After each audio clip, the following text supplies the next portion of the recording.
So now in this one, we're given that these angles EPF is congruent to GPH and that P is the center of the circle. So I have two triangles here, and I want to prove this using side angle side. So I'm given the angle, right? So if I were to prove this with side angle side, I'm given the angle EPF is congruent to angle GPH.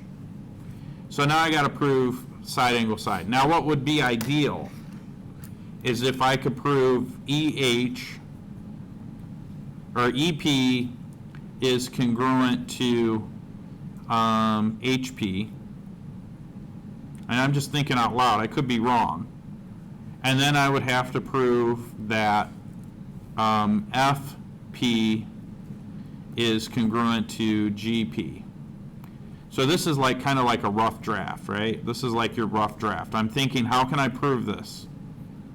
So think of it like you're writing a paper. You have the rough draft first, and then you write the real formal, really nice paper at the end. So that would work, right? I have my side, an angle on the side, and a side, and an angle on the side. All right, so let's start the proof. So I'm going to say a statement, and then I'm going to give a reason for that statement. So the only thing I really know is that angle EPF is congruent to angle GPH,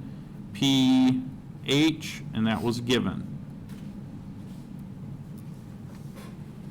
Okay.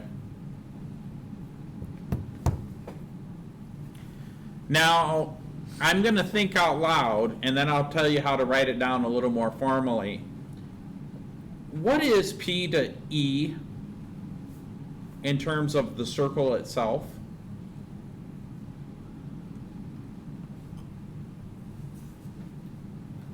And I'll give you a clue. You're going from the center of the circle to the edge of the circle.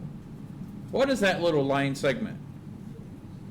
It's written on the board if you look at the board over there. What do we label that little line segment that goes from the center of the circle to the edge of the circle? A radius. It's a radius. So if you look at this, all of these go to point P.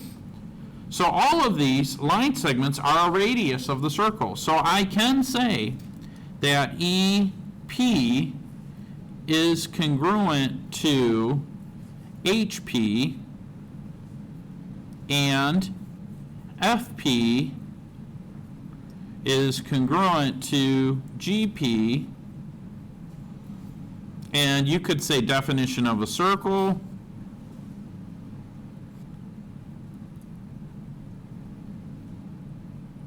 Oops. Circle P, right? And then in parentheses, I'm just going to put radii.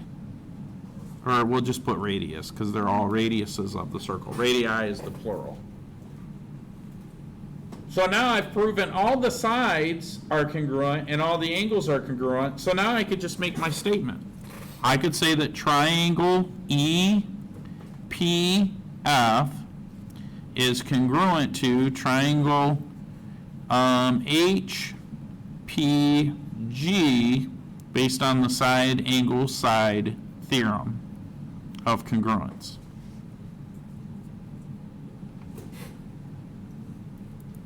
Sorry, I kind of got to slide that over a little bit. Okay, so does that make sense? What I did is I went through and I said, okay, side angle side, and I wrote down how I justified that, my reasoning for that. Thumbs up if that makes sense to you guys. Thumbs down if it's a little not making sense. Okay, good.